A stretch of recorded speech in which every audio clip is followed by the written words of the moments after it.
Okay, the next task for me is going to be to start rubbing these ceilings down with my Mercaleros, the big sander on a pole. I'll show you it in a minute so you know exactly which one it is.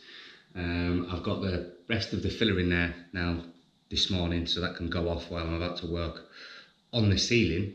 And yeah, I'll run through some things with you about how to do that, and how we did the final fill yesterday. And because it wasn't a full skim, we've only just touched in little areas from the sand down that we needed to. So as you can see, I've got my brewer's hat on.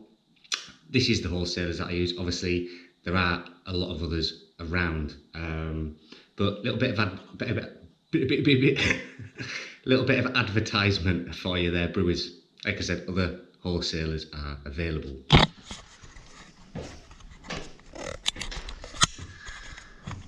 So if you can see these little bits in the ceiling where they're still a little bit proud, they're just a little bit of spot filling that I've done just to get us to where we need to be to lose where all these tapes were. I've done the same everywhere, even on the bit of the wall the ceiling comes down onto, so it's not a full reskim over all the tape, it's literally just filling in the imperfections.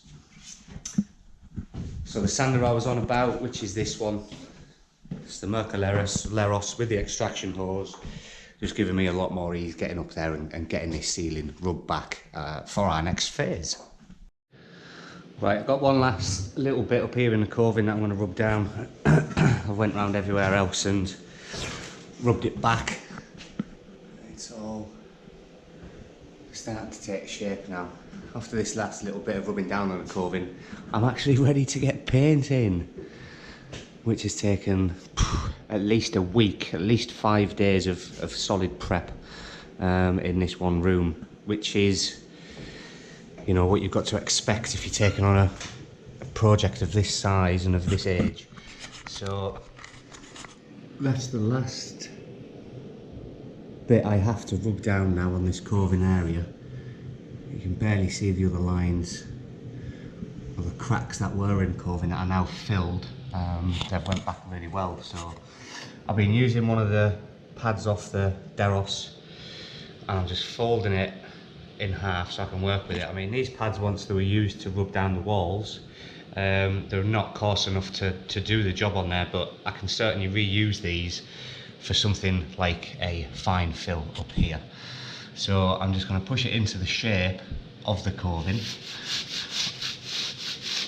And if you haven't got any of these pads and you're just doing all this by hand, then obviously sandpaper is the next best thing. Now I've got that shape, so I've just folded the pad again. I don't know if you would have seen that, I was busy watching what I was doing. So just working it in like this, and then folded, and then doing the shape. Come in, Pauline. Sorry. Don't worry.